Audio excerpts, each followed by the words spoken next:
Buenas tardes a todos. Vamos a empezar la clase número 7 con termología en dilatación térmica. Muy bien, entonces la deformación de los cuerpos. En la clase anterior vimos que la energía interna es la suma del calor transferido y el trabajo mecánico.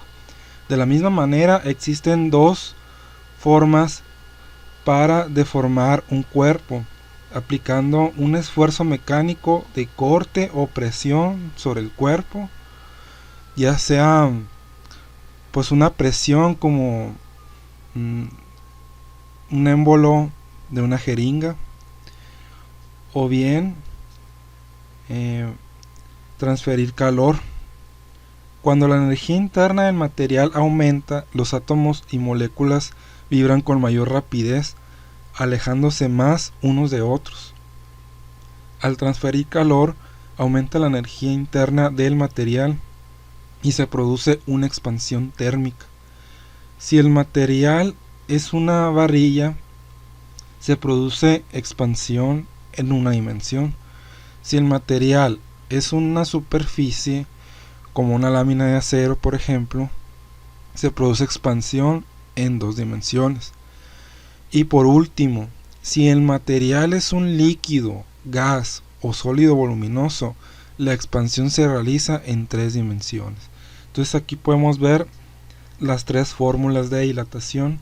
Para dilatación lineal tenemos delta L, que delta es el triangulito que se ve ahí, es la letra griega delta mayúscula, y delta indica una resta. Por ejemplo, delta L vendría siendo L final, longitud final, menos longitud inicial, y esta resta va a ser igual a la longitud inicial por el coeficiente de dilatación lineal, que es la alfa. Eso depende del material, si estamos hablando de acero, de oro, de plata, platino, vidrio, cuarzo, etcétera, ¿no? Y por último multiplicamos por el delta T, que es la diferencia de temperaturas. En este caso, temperatura final menos temperatura inicial. Y vemos que la fórmula se repite en los tres, que viene siendo longitud, área y volumen. Entonces, en el caso de los tres, lo que cambia es que en longitud pues es longitud inicial, en dilatación superficial es área inicial, luego volumen inicial, y los coeficientes son alfa, beta y gamma en ese orden. Alfa es para la dilatación lineal, beta es para la dilatación superficial y volumétrica es la letra gamma, la letra griega gamma. Estas tres letras son las primeras tres letras del alfabeto griego, y si se fijan están en orden de dimensión: primera dimensión, segunda dimensión y tercera dimensión. Entonces siempre acuérdense: primera letra, segunda letra, tercera letra. O sea, la alfa es como la A, la beta es como la B y la gamma es como la C, solo que la gamma en griego suena como G, es la diferencia. Y la delta es la cuarta letra del alfabeto griego, es la D en griego. Muy bien. Aquí tenemos unas tablas de coeficientes de dilatación.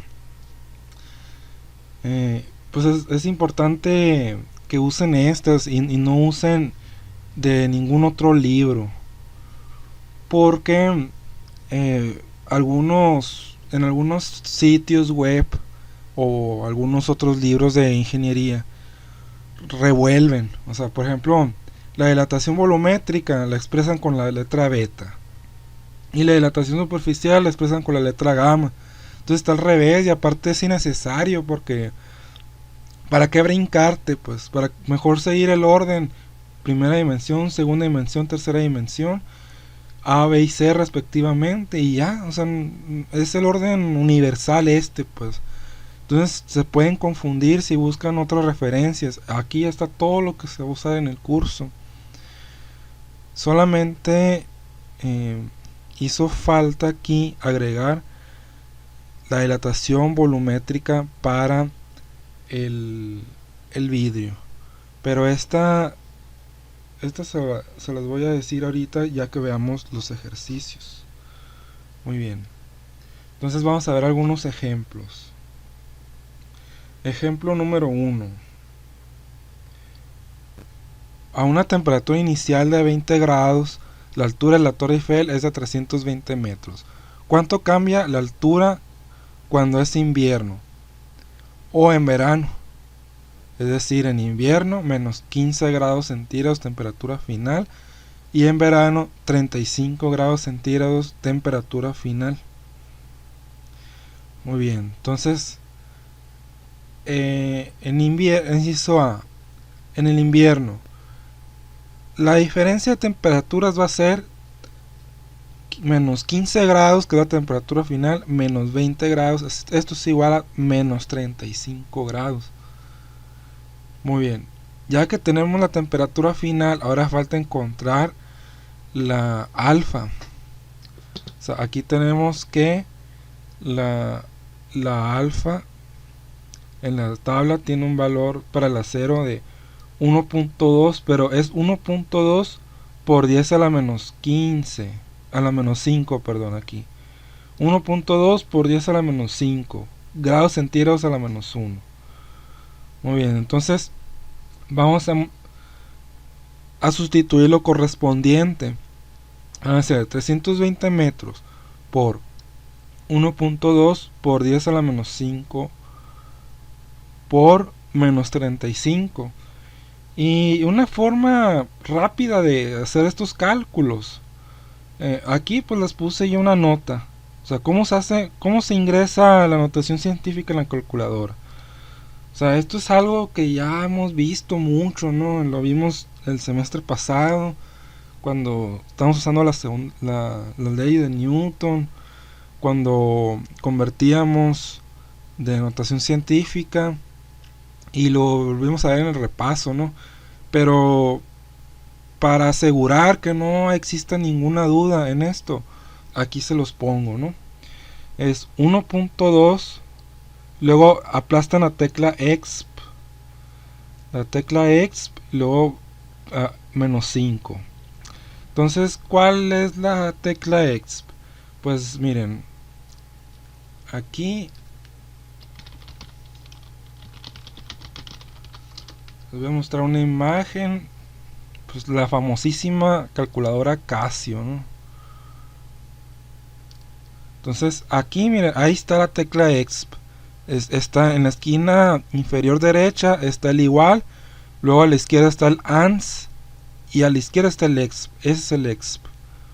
Esa es la tecla que van a aplastar 1.2, luego exp, luego menos 5, igual. Bueno, no, todavía no. Van a poner por el otro número y ahora sí igual. O sea, así como lo acabo de explicar aquí. Así, igual que aquí. 320 por 1.2, luego exp, luego menos 5, luego por menos 35, igual y ya. Y les va a dar menos 0.3. Otra forma de hacerlo es aquí mismo en la barra. Por ejemplo, ponemos aquí 320. Incluso ahí lo tengo, ¿no? Por 1.2. Y en vez del exp, vamos a poner E mayúscula. O puede ser E minúscula. No hay mucha distinción en el navegador. Luego menos 5. Luego usamos el asterisco también para multiplicar. Dijimos que era menos 35, ¿no?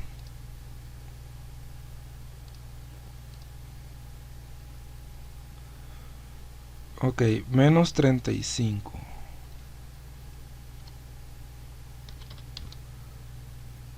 Ahí está, menos 0.13. Entonces, eso es lo que se dilató.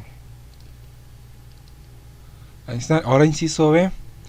En verano, la diferencia de temperatura será delta T igual a TF menos TI igual a 35 menos 20 igual a 15. Ahora sustituimos los datos correspondientes.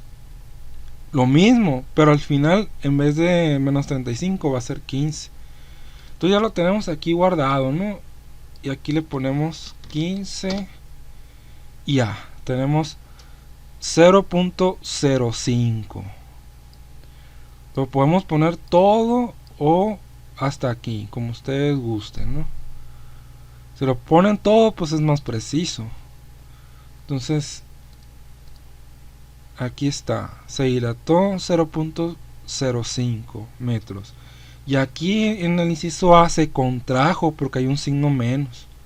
O sea, significa que la longitud final es menor que la longitud inicial. Eso es una contracción.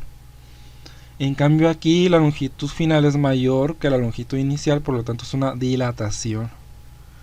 Entonces, conclusión, se contrae más en invierno de lo que se dilata en verano. O sea, se contrajo 0.13 grados y en invierno, en verano, perdón, se dilató 0.05 metros. Sí, entonces depende, ¿de qué depende la dilatación? Depende del coeficiente de dilatación del material y la diferencia de temperaturas. De esas dos cosas depende. Muy bien, entonces ejemplo 2, un ventanal de vidrio de 1.8 metros cuadrados de área a una temperatura inicial de 25 grados centígrados. Tras recibir la luz del sol en todo el día, alcanza una temperatura final de 46 grados centígrados. Calcular su dilatación superficial. Solución, buscamos el coeficiente de dilatación superficial en la tabla de valores. Tenemos que el coeficiente de dilatación superficial para el vidrio es de 1.4 por 10 a la menos 5. Muy bien, entonces ese es el del vidrio, 1.4. Aquí está, 1.4 por 10 a la menos 5. Entonces ese lo vamos a usar en el ejemplo 2. La resta de temperaturas es 21 grados, 46 menos 25. Entonces esos 21 grados vamos a sustituir en la fórmula para la dilatación, 1.8 por 1.4 por 10 a la menos 5 por 21. Y el resultado son 0.0005 metros cuadrados. Apenas se alcanzó a dilatar eso, es muy poquito eso que está ahí, muy poquito. Muy bien, entonces ejemplo número 3. Se le suministran 20 litros de gasolina al tanque de un automóvil durante la noche a 24 grados centígrados de temperatura. Suponiendo que en esa noche, ¿no? Esa temperatura. Si durante el día la temperatura subió hasta los 48 grados, calcular la dilatación volumétrica. Bueno, este es un ejemplo muy claro de, pues, en el desierto, ¿no? Una noche fría, una tarde calurosa. Muy bien, ahora buscábamos el coeficiente de dilatación volumétrica para la gasolina. Igual, nos regresamos a la tabla. Aquí está 95 por 10 a la menos 5. Ahí está 95 por 10 a la menos 5. Calculamos la diferencia de temperaturas. 48 menos 24 igual a 24. Sustituimos los valores en la fórmula para la dilatación volumétrica. Va a ser 20 por 95 por 10 a la menos 5 por 24. Entonces nos va a dar un resultado de 0.456 litros. Es casi el medio litro, casi. Casi, pero no.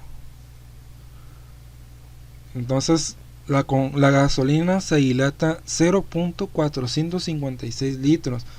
Pareciera que casi obtienes medio litro gratis de gasolina, pero la verdad es que la masa se conserva. Solamente se dilata el volumen, pero la misma masa de gasolina que tú ingresaste al tanque, esa masa se va a conservar.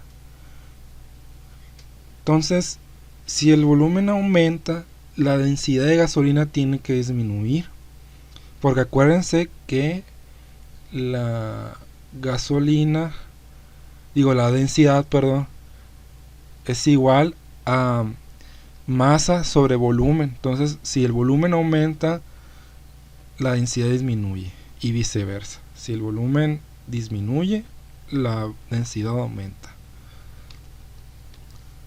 Muy bien.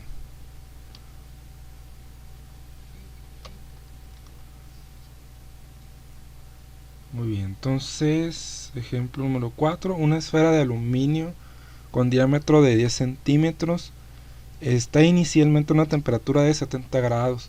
Si la esfera se enfría bruscamente hasta los 32 grados centígrados, calcular la dilatación volumétrica. Bueno, primero, calculamos el volumen de la esfera. El volumen va a ser igual a 4/3 de pi por el radio al cubo. Esa es la fórmula para el volumen de la esfera. Entonces el radio es la mitad del diámetro, ¿no? En este caso 5 centímetros. Y al multiplicar todo esto nos da 523.59. O sea, el 4/3 lo ponen así, 4 entre 3. Esos 4/3. Ahora calculamos la diferencia de temperaturas. Va a ser 32 menos 70. Esto va a ser igual a menos 38. Bueno, ahora buscamos en la tabla el valor para el coeficiente de dilatación volumétrica para el aluminio, que es este, ¿no? 7 por 10 a la menos 5. Nos regresamos hasta aquí, aluminio 7. Muy bien. Sustituimos los valores en la fórmula. El delta B va a ser igual a 523 por el 7 por 10 a la menos 5 por el menos 38. Y esto nos va a dar un total de menos 1.39 centímetros cúbicos. Entonces, la conclusión es que se contrajo menos 1.39. Muy bien, entonces ahora vamos a ver el comportamiento anómalo del agua.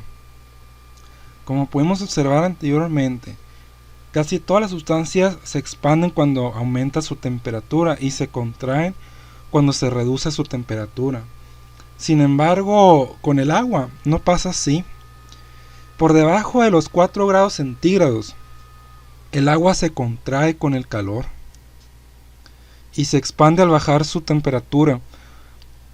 De esta manera, cuando el agua se congela, aumenta su volumen y su densidad disminuye.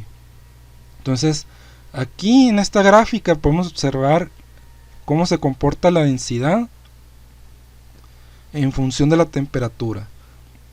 A los 0 grados, la densidad está por aquí. Y al aumentar la temperatura hasta los 4 grados, la densidad va aumentando. Y tiene una densidad máxima aquí en los 4 grados centígrados. Después la densidad comienza a bajar porque el agua ya se empieza a dilatar naturalmente, ¿no? Como todas las sustancias. Entonces aquí, por eso un cubito de hielo siempre flota dentro de un vaso con agua, porque por el principio de Arquímedes, una sustancia de menor densidad flota sobre otra de mayor densidad, en este caso el agua. Además, gracias a este comportamiento es posible la vida marina en los casquetes polares, ya que el agua se congelaría desde el fondo hacia la superficie y sería imposible para la vida subsistir. O sea, todo el agua estaría congelado. E incluso lo que vemos ahí de los planetas, por ejemplo, satélite Europa. Por ejemplo, el satélite Europa. Se sabe que este satélite tiene una capa de hielo muy gruesa.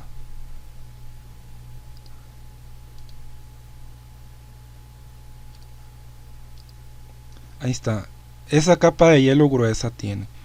Entonces, si se fijan, incluso hasta en otros planetas, en otros mundos, el hielo se congela en la superficie y abajo está el agua líquida. Entonces, imagínense que fuese al revés. O sea, si el agua no tuviese el comportamiento que tiene, sería al revés. O sea, esta parte de abajo se congelaría y la superficie sería agua. Entonces sería muy difícil que exista vida marina, porque los peces se alimentan de las algas que crecen del fondo del mar, y otros peces más grandes se alimentan de peces pequeños, y así sigue el ecosistema, ¿no? La cadena alimenticia. Entonces sería imposible que existiera este ecosistema, porque no puede crecer algas en el hielo, pues, no, por ejemplo. Entonces tiene que tener ese comportamiento para que suceda. Y fíjense qué curioso, se va congelando la primer capa de hielo, y el agua como es más densa va bajando, y el hielo está a 0 grados centígrados. El hielo no está ni a 1 grado, ni a 2, ni a 3, ni a 4. El hielo está a 0 grados.